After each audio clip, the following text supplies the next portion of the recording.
Greetings, taxable assets, or should I say, collateral damage waiting to be written off. This is Senior Auditor Valerius Kraus, Departamento Analytica, Sector 77. And what you're listening to is a mandatory fiscal review. Greetings, citizens. I am ready to process the data. Senior Auditor. Opposite me, vibrating with the sort of incompetence usually reserved for a Groxerd, is the scribe servitor. My logic engines are primed for auditing. You better be, because today, Scribe, we are not auditing supply lines. We are not counting crates of corpse starch, no. Today, we are conducting a hostile forensic audit on a piece of intellectual property theft disguised as commentary. Oh. We are looking at a civilian contractor, a gloss-brained loudmouth identified by the data tag at Ultramar. Ah, yes. Pulling up the file now, sir. The subject has submitted 2 unauthorized reports. Unauthorized is putting it mildly. Titus durability versus land raider analysis and JJ's Warhammer 40k claims analyzed. Analyzed. He uses that word like he knows what it means. I have read these reports, Scribe. I have waded through the digital sludge he calls an argument. And your findings, sir. My findings. I found garbage. I found mathematical heresy. I found a complete and total failure to understand the basic principles of asset depreciation in a war economy. This civilian, he thinks heroism is a metric on a spreadsheet. That is not a standard Departamento Analytica data point, sir. He thinks toughness is a shield. He is wrong. War is a balance sheet, Scribe. It's a ledger of profit and loss written in blood and promethium, and today we're going to cross-reference his scribblings against my own definitive file. G'day. The red stamped file, sir. The one. The fiscal audit of Captain Titus and Ultramar solvency. We are going to liquidate his arguments one by one until there's nothing left but ash and bad math. The file is open, sir. Where should we begin the audit? We begin at the foundation of his flawed cathedral. We begin with the heresy of the Toughness Fallacy. Of course. The subject, this at JJIL2I, seems to labor under the delusion that a big number on a data sheet equates to actual fiscal solvency on the battlefield. It's a classic rookie mistake. He is comparing Asset Alpha, Captain Dimitri Titus, against Asset Beta, the Land Raider battle tank. Yes. Read the first claim, Scribe. Read it so the citizens listening can hear the sheer, unvarnished ignorance. I want them to understand the scale of the problem we're dealing with. Yes, sir. Quote from at JJI Ultramar. This is bollox. He isn't tougher than a Land Raider. He's T4, not T12. End quote. Bollox. That is the level of discourse we're dealing with. The foundation of his argument. Listen to that, citizens. He looks at the T-value, Toughness 4 versus Toughness 12, and his tiny, smooth brain just shuts down. It hits a blue screen of cognitive failure. The discrepancy is statistically significant on its face, sir, a factor of 3. On its face. That's the point. It's face value, and face value is for suckers and tourists. He thinks the audit ends there. He sees a tank the size of a hat block and a man in power armor, and his primitive logic centers assume big object equals safe object. It's pathetic. It is a common heuristic, sir, a cognitive shortcut. It's a shortcut to the scrap heap. Scribe, tell me, what happens to a T12 asset, a big, beautiful, expensive T12 asset, when it encounters high-yield anti-tank weaponry without an invulnerable save protocol? It takes damage, sir. The armor save is modified by the armor penetration value of the incoming attack. It gets liquidated. That's what happens. But, you know, he did try to argue with me on this point. He tried to bring up small arms fire. Ah, yes. Strictly speaking, sir, T12 does provide a significant barrier to entry against small arms. A standard bolter, for instance, cannot wound a Land Raider effectively. Stop right there. Do not defend the civilian's logic with small arms arguments. We're not auditing a gang fight in the Underhive. Small arms fire is negligible noise. It's the background radiation of the market. It's a rounding error in the grand calculus of war. My apologies, sir. If you are shooting bolters at a Land Raider, you are not conducting warfare, you are wasting ammunition. You're engaging in what I call fiscal masturbation. It feels busy, but it accomplishes nothing. A vivid metaphor, sir. We are auditing high-value liquidation threats. That's what matters. We are talking about last cannons, railguns, dark lances, the things that actually delete assets from the ledger. Now, let's run the numbers. A less cannon strength 12 hits a Land Raider toughness 12. What is the wound roll? That would be a 4+, sir. 50% probability. A coin flip. A 50-50 chance that the market even registers the transaction. Now, what happens when that same last cannon hits Captain Titus, toughness 4? It wounds on a 2+, sir. A near certainty. Correct. The market hates Titus. The market wants to hurt him. It sees a small target and throws everything it has at it. But this is where the audit gets interesting. This is where J.J. Tammy's entire argument collapses into a singularity of bad logic. The save mechanism. Precisely. The Land Raider relies on armor. It relies on a save characteristic. That T12 is just a number on a spreadsheet that collapses the moment the market shifts. The moment a weapon with meaningful AP shows up, that T value becomes a historical footnote. So it's a conditional durability. It's a static liability. That's the term. It sits there, it relies on its hull, and once those 16 hull points are gone, what happens, Scribe? It is removed from play. It often becomes terrain. It is liquidated. A 240-plus point write-off. It becomes a smoking crater. It's a fixed asset that has been fully depreciated in the most hostile way possible. But Titus... Captain Titus is different. Titus is a recurring expense. He refuses to stay off the ledger. This civilian, this JJ, he ignores the miraculous economics of the 4+ invulnerable save. He just glances right past the iron halo. The invulnerable save is not factored into the toughness value, sir. It is a separate line item. And that's the shell game. That's the fraud he's falling for. He's reading the headline number and ignoring the fine print, and the fine print is where the real money is made. But, sir, the civilian argues that the Land Raider's mass is its own defense. He did respond to your initial correction regarding the save. Oh, I know he did. Mass is just a bigger target profile. He tried to argue about cover, as if hiding a mobile cathedral in a bush is a sound financial strategy. He seemed quite adamant about the value of cover. Adamant and wrong. The two often go hand in hand. Read the rebuttal. Let's hear his grand defense of the magnitude more resilient Land Raider. Let's give him enough rope. Quote, 2+ in cover is as good as most 4++ O. Land Raider would be 5+, that's magnitude more resilient. You are clueless. End quote. Clueless. He calls the senior auditor of Departamento Analytica clueless. He relies on cover. He thinks a 2+ save-in cover is some kind of impenetrable fortress. It is, on paper, the best possible armor save in the game, sir. On paper. We're not playing on paper. We're playing in a market saturated with tools designed to make paper worthless. Scribe, let's educate the listener. Pull up the current market saturation data for AP3 and AP4 weaponry in the 41st millennium. Analysis indicates a very high saturation, sir. Plasma weaponry is ubiquitous. Las cannons, bright lances, railguns, exocrine bioplasma. Yeah. The list is extensive. Exactly. In this economy, armor penetration is as common as rounding errors. It's not a luxury, it's the standard cost of doing business. So the efficacy of a 2+ save is diminished. Diminished. It's gutted. Let's run the audit. A detailed, step-by-step audit, so even at JJ Iltumai, in his gloss-brain state, can understand it.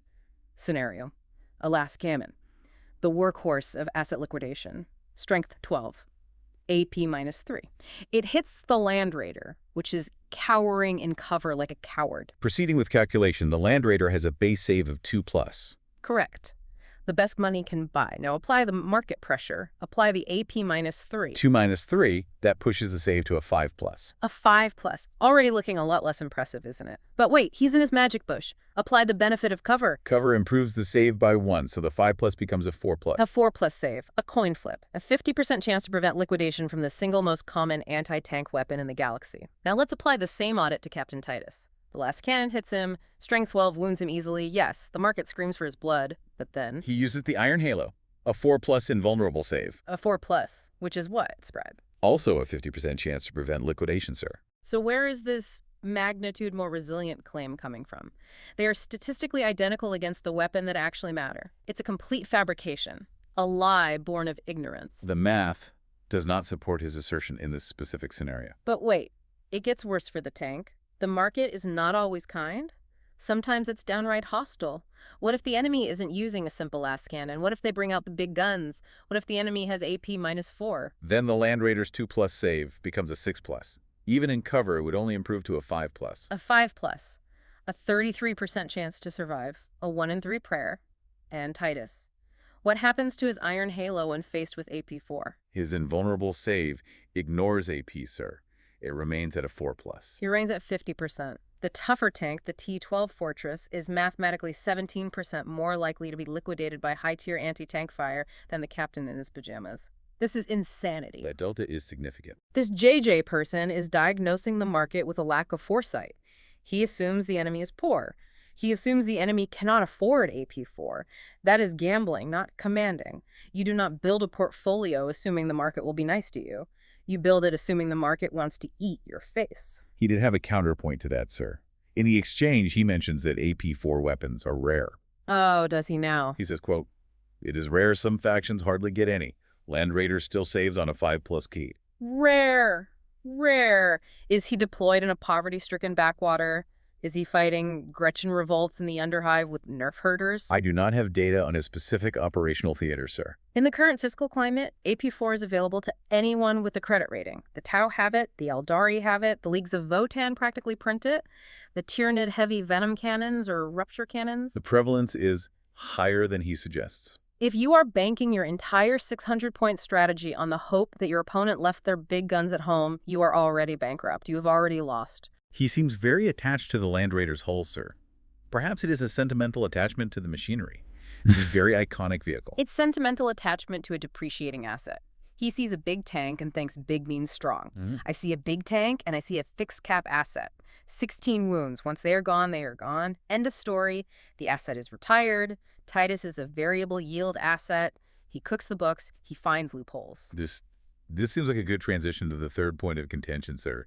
The mathematics of damage mitigation. Yes. Specifically, the feel-no-pain calculation. Now we get to the really embarrassing part. This is where @JJ Ilatumai truly reveals his inability to perform basic arithmetic. We're going to teach the universal formula of durability right now. Scribe, prepare the whiteboard. This is a teachable moment. Ready, sir. The subject. He attempted to correct your own effective wound calculation. I know he did. The sheer gall. Read his maths. And try not to laugh, Scribe. It is unprofessional, even if he richly deserves it. Quote, 5 plus FNP is 13 chance. So for every 3 wounds on average, you get an extra wound, which makes 8 flan. End quote. A clown. He called me a clown. Me, Valerius Kraus. A man who has liquidated planetary governors for filing their tithes late. A man whose signature can condemn 1 billion souls to a reclamation facility. He thinks I'm a clown because I can do division. I believe he did, sir. And he asserts that 6 base wounds plus a 5+ feel no pain equals 8 effective wounds. He thinks 6 wounds with a 5+ FNP equals 8 effective wounds because he is using additive logic in a multiplicative world. It's like trying to build a starship with a hammer. He thinks 1/3 survival means you just add 33% of the health pool. Scrat, explain to the citizens listening at home why this is peasant math. It is a fundamental misunderstanding of probability, sir. It is linear thinking. Yeah. The correct way to calculate effective wounds, or EW, is to determine how much damage must be allocated to the model to guarantee its reduction to 0 wounds. It requires dividing the total wounds, not by the success rate, but by the probability of failure. Precisely. Listen closely, you gloss-brained tourists. This is the formula you should be tattooing on your eyelids. Total wounds divided by probability of failure. That's it. That's the whole game. Scribe, run the numbers for a 5+ feel no pain. A 5+ feel no pain succeeds on a roll of 5 or 6. That is 2 outcomes out of 6, a 33.3% success rate. We don't care about success. Success is for heroes. We are auditors. We care about failure. What is the failure rate? Therefore, the failure rate, the rolls of 1, 2, 3, or 4, is 4 outcomes out of 6. That is 66.6% or 0.666 repeating. The number of the beastly calculation, correct. So we take the 6 raw wounds of Captain Titus, we divide 6 by 0.666. Scribe, what is the result? What does the infallible machine of mathematics tell us? The result is 9, sir. Exactly. 9.009 recurring if we are being precise. 9, not 8. 9. To liquidate 6 wounds through a 33% reduction filter, the enemy must allocate 9 damage. This is an opinion. This is math. JJ Ilatumai is undervaluing the asset by 12.5% because he cannot perform basic division. Perhaps he rounded down, sir, for simplicity. Or perhaps he does not understand that the feel no pain roll occurs for each point of damage, which creates a compound interest effect on his durability. He rounded down his brain cells. He is accusing me of being a clown while he is juggling numbers he doesn't understand. The difference between 8 effective wounds and 9 effective wounds is massive. It's not a rounding error. It is an entire additional wound. It's an entire extra plasma shot. It's the difference between holding the objective and being tabled. It's the difference between profit and loss. And we must also consider the costs, sir. The points value. Ah, the solvency arbitrage. Now we're getting into the real high finance fraud. Listen to me closely, all of you. Typically, a 5+ feel no pain is an enhancement. It's an upgrade. It costs points, 20, maybe 30 points on the ledger. It's a significant investment for most characters. It is. But Titus, he gets this for free. It is baked into his data sheet. It is a negative main character tax. The design studio is practically handing you insider trading tips, and this civilian is too busy complaining about T-values to notice he is being offered free money. It does seem like a generous valuation, sir, a market inefficiency. Generous. It's criminal. It's beautiful fiscal fraud, and people like JJ just can't see it because they're blinded by the big, dumb T12 on the tank. Sir, the ventilation fan seems to be sputtering again. It's making that noise. Of course it is. Why would the Departamento Analytica budget for clean air when they can spend it on what even is this ink? High Gothic gold leaf. Look at this report, Scribe. The ink costs more than your life insurance. It is very shiny, sir. Though the recaf machine is leaking promethium again. I filed a work order. It's wasteful. Just like this recaf. Tastes like engine coolant streamed through a guardsman's sock. You know, Scribe, sometimes I wonder why we even bother. We sit here day in, day out, crunching the numbers, trying to save these civilians from their own incompetence. And what do we get for it? A standard departmental stipend, sir. We get, you're a clown. We get, your math is bollocks. That's what we get. The civilians can be ungrateful, sir. They prefer their comforting allusions to the harsh realities of the balance sheet. I'm grateful. They're arrogant. I bet there is one of you listening right now. Yes, you. The one with the headphones sitting in your comfortable hab block painting your little plastic men. You think you know better. You think you can audit the fiscal solvency of Ultramar better than Valerius Kraus. I wouldn't advise them to try, sir.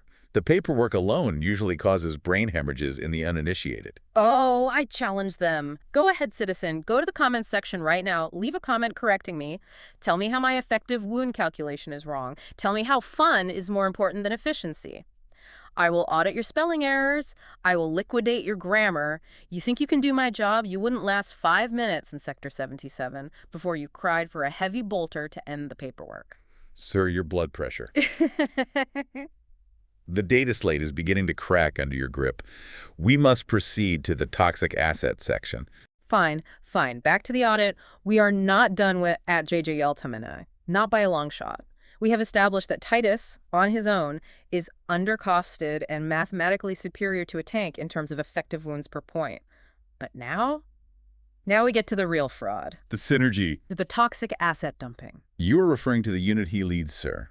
The Wardens of Ultramar. Or the Blade Guard veterans he can join. Exactly. The Wardens, the Blade Guard, the portfolio. JJ argues that Titus will just get shot off the board. He says, and I quote, "Every player who isn't a moron will just drown him in shots. He dies way faster than a land raider." That does seem like a valid concern, sir, in a vacuum. As infantry, he is vulnerable to mass fire. And if he is targeted by high-damage weapons, surely he dies. It would be valid if the player was incompetent, but we are assuming the user has a brain, Scribe. We're looking at the allocation scam. This is high-level market manipulation. Read from my report regarding unit composition and meat shields. Yes, sir. The report highlights that Captain Titus is rarely fielded alone. He must be attached to a unit, specifically the Wardens of Ultramar, or Blade Guard veterans. This creates a single unit with mixed keywords and multiple models. Precisely. Now let's look at the cost per wound. CPW, it's a critical metric. High-yield elite units, Terminators, things like that, they usually trade at 8 to 12 points per wound. Expensive. They're blue-chip stocks. But the Wardens, the Blade Guard, they trade at approximately 4.5 CPW, sir. They are remarkably cost-effective. They're cheap. They're disposable. They're junk bonds. And what do you do with junk bonds? Bundle them with higher-value assets to mitigate risk. You use them for toxic asset dumping. You bundle these cheap, low-value wounds with the high-value asset, which is Titus. Now, picture the railgun scenario. Scribe, simulate a hammerhead railgun firing at the unit. Strength 20, damage 6 plus D3. Let's be generous and call it a flat 8 damage for the audit. Simulation running. The railgun hits. It wounds, obviously. The save is failed. The unit must take 8 damage. Okay, now if that hit the Land Raider, what happens? The Land Raider takes 8 damage. It loses half its health. The asset is significantly depreciated. Exactly. The value is extracted directly from the primary asset. It's a clean, efficient transaction for the attacker. But now apply that 8 damage to Titus's unit. Who takes the bullet? The defending player allocates the attack. Since the bodyguard unit, the Blade Guard, is still alive, they must allocate it to one of the Blade Guard veteran models. A Blade Guard veteran, a model with 3 wounds. What happens next? The model takes 3 damage and is destroyed.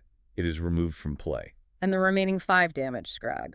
The rest of that devastating railgun shot, where does it go? Under standard Warhammer 40,000 core rules.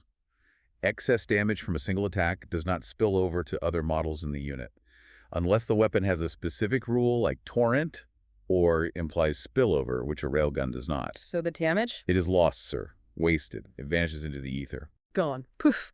Vanished into the warp. The opponent just spent 150 points of tactical investment, a railgun shot to kill a 15-point junk bond. It is fiscal ruin for the attacker. They are shooting diamonds at a wall of mud and congratulating themselves on the splash. That is highly inefficient for the attacking player. A catastrophic return on investment. It's beautiful. And at JJ Ounce of Enemy completely ignores this. He thinks you just drown him in shots.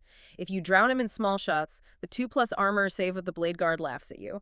If you shoot him with big shots, the wardens absorb the overkill damage and delete the excess value from the game. It is a lose-lose transaction for the enemy. The portfolio's diversification creates a new layer of durability. The combined portfolio of Titus, the wardens, and the blade guard is approximately 58 effective wounds. 58, sir. That can't be right. 58. An immovable object priced like Gretchen. And JJ wants to compare this to a Land Raider. A Land Raider is 16 wounds, and then it explodes. This portfolio is a diversified hedge fund of durability that he just doesn't have the clearance to understand. But, sir, what about the zombie loop? The subject was particularly aggressive when discussing that point. Ah, yes. The honor of Ultramar, the resurrection mechanic. The ultimate market cheat at JJ Altuamani claims, and I'm quoting his genius here, I've already stated his revivability only works if he's killed in combat. He implies this makes the rule useless because, again, he assumes Titus will be shot to death before he ever swings a sword. Is that not a risk?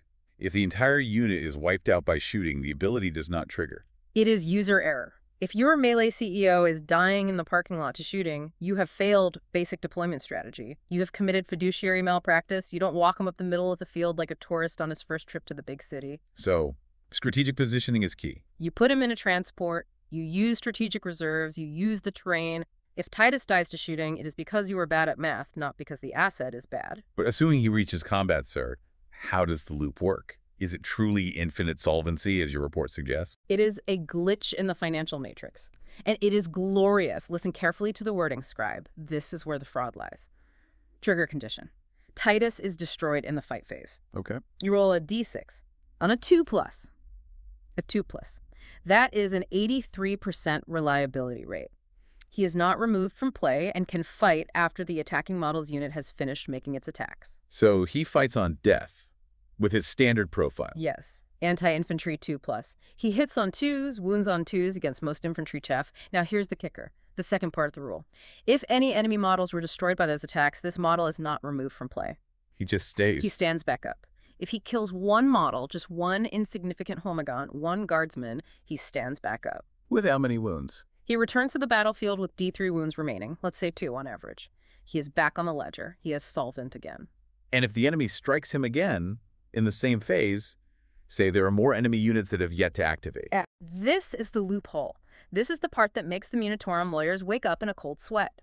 The rule lacks the once per phase clause. There is no cap. So if the enemy has more attacks... They kill him again. He dies, he rolls a 2+, he fights again, he kills another Hormagaunt, he resurrects again. Infinite solvency. As long as there are cheap, disposable bodies to kill, he cannot be liquidated in the fight phase.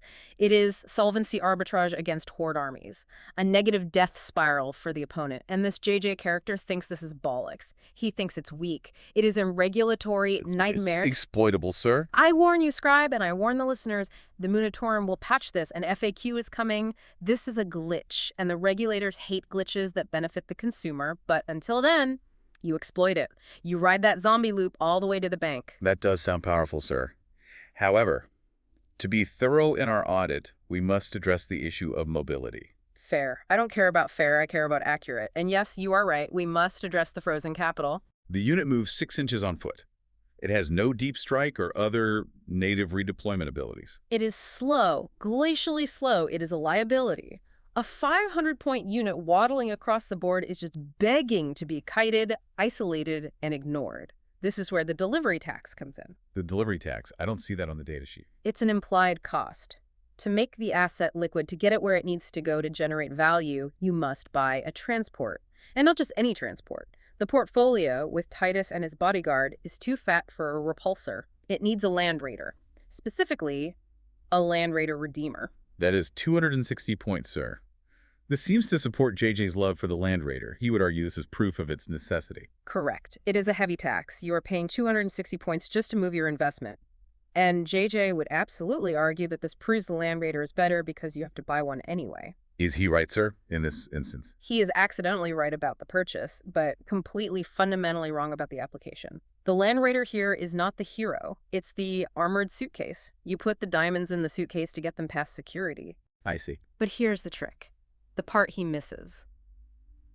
The redeploy arbitrage. The Warden's ability. From the Company of Heroes detachment. Yes. The ability to redeploy units after knowing who has the first turn. Think about it. Yeah. You lose the roll-off. Your opponent is grinning, pointing all their anti-tank guns at your brand new 260-point Land Raider. Do you cry? Do you accept the loss? No, sir. No.